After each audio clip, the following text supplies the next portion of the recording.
ciidanka ilaalada xeebaha ee gobolka Saaxil oo ay hogaaminayaan taliyaha guud ee ciidankaasi iyo sidoo kale gudoomiyaha gobolka Saaxil ayaa maanta howlgal ballaaran oo dhinaca badda ah ka fuliyay deegaanada u dhaxeeya gobolada Saaxil iyo Sanaag iyo sidoo kale xadka biyaha aynu la wadaagno wadanka Yemen.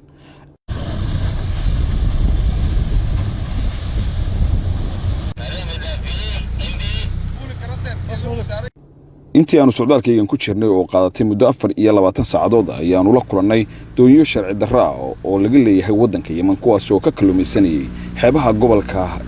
Saaxil iyo sidoo kale gobolka Sanaag gaar ahaan deegaanka Karin iyo sidoo kale deegaanka Shalcaw waxay doonyahan ay intooda badan ay siteen waraaqay ku tilmaameen in lagu fasaxay kalluunka Soomaaliland oo laga siiyay deegaanada lagu haya ceel daraad iyo sidoo kale deegaanka Shalcaw waxaana ay ciidanka ilaalada xeebuhu ay ka ururiyeen waraaqahaas oo ay qaarkood muddo dhaaf ahaayeen waxaana ay amar ku siiyeen inay si degdeg ay biyaha uga baxaan iyagoo biyaha Soomaaliland ka saaray ciidanka ilaalada xeebaha ee Soomaaliland oo si wata socdaalkoodan ayaa waxaanu sidoo kale aanu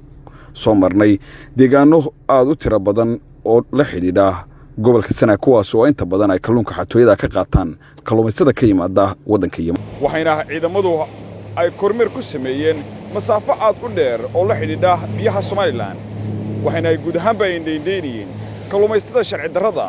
iyo cid kasta oo amniga badda khatar ku ah taliyaha guud ee ciidanka ilaalada xeebaha ee Soomaaliland ayaa ka warbixiyay howlgalkan ay firiyeen ciidanka ilaalada xeebaha ee dalkan Jamhuuriyadda Soomaaliland ka horse taliyaha saldhigga koobaad ee gobolka Saaxil Haruun Siciid Cali ayaa ka warramay socdaalkan aanu ku mareynay xeebaha kala duwan ee dalka gaar ahaan xeebaha dhinaca bari Allah waa mahad leh nabad keenay annagoo caafimaad qabna annaga iyo ciidankiiba xalay toole saacaddu markii ay ahayd 4tii ayaanu halkan ka baxnay annagoo gudanayna shaqo maalmeedkaygii caadiga ahaa laakiin waxaa nagu siyaada ahaa janankii ciidanka ilaalada xeebaha iyo badhasaabkii gobolka oo iyaguna maanta nagala qayb galaya kormeerka una kuurgelayay bal shaqada aan qabanno iyo waxa aan ka shaqayno si ay u ogaadaan iyo dhibaatooyinka ay baddu leedahay waxa aan qabanno iyo hawsha si ay noola qaybsadaan ayay maanta safarkayagan aan xalay 4tii habeenimo ku baxday nagu helinayeen alxamdulillaah rabbil caalamiin waxaanu gaadhnay xuduudda gobolku uu leeyahay gobolka Saaxil uu leeyahay gobolka Sanaag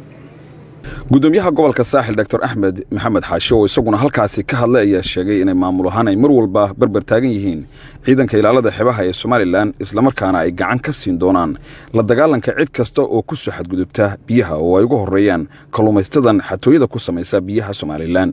marka labaad waxaan mahad celinayaa taliyaha guud ee ciidanka badda iyo taliyaha gobolka iyo saraakiisha kaleba waxaan uga mahad celinayaa kormeerkii aynu saaka xalay 4tii halka ka baxnay ee aynu imka Ilaahay nagu soo nabadgeliyay sida fiican hawlkar kale ee aanu soo aragnay ee aad shaqadiina u gudataan iyo waxyaabaha badda ka jira runtii waxyaabo fara badan oo aan xuquuqaal u ahayn madax ahaan ayaa maanta noo cadaaday oo aanu aragnay hawl adag bay ciidanku hayaan waan ku dhiirigelinayaa inay halka kaga wadaan sidaanu taliyaha guud ku wada hadalnayna kormeerkaasi joogto noqon doona waxyaabihii aynu soo aragnay badda ku soo aragnayna waxaynu sidii wax looga qaban lahaa ayaynu haddii Ilaahay yidhaa taladeeda yeelan doonaa aad iyo aad baan idinku mahad celinayaa taliyaha guud ee ciidanka ilaalada xeebaha ee Soomaaliland sarreeya guuto Maxamed Xuseen Faarax Xiiran oo isaguna halkaasi ka hadlay ayaa sheegay in aan ahayn markii ugu horeysay ee ay socdaal noocan ay ku tagaan xeebaha dalka balse waxa uu sheegay in mar walba ay sameyn doonaan socdaal noocan oo kala ah oo ay ku eegayaan amniga dhinaca badda gudoomiye waxaad noo raacaysan soo aragto ciidanka shaqada hayaan maadaama dhawaan bedel ku timi oo aad aragto ciidanku hawlgalkan habeen iyo maalin ba muddadan way soconayeen habeen iyo maalin taliyaha saldhigu isagoo sameynaya doonyaha badi sameeyay wada kiciyay oo aan ugu hambalyeynay isaga ciidankiisa reed markhaati nooga haato hawsha ciidanku ay qabanayo oo mataqaana waxyaabaha yarka ciidankan aad nagala qabato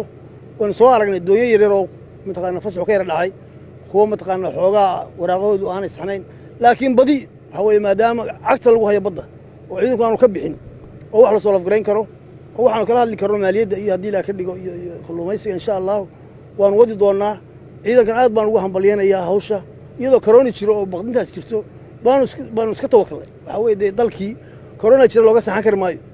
ilaahay baan nala qabanaya ilaahay baan arkay inuu daacadnahay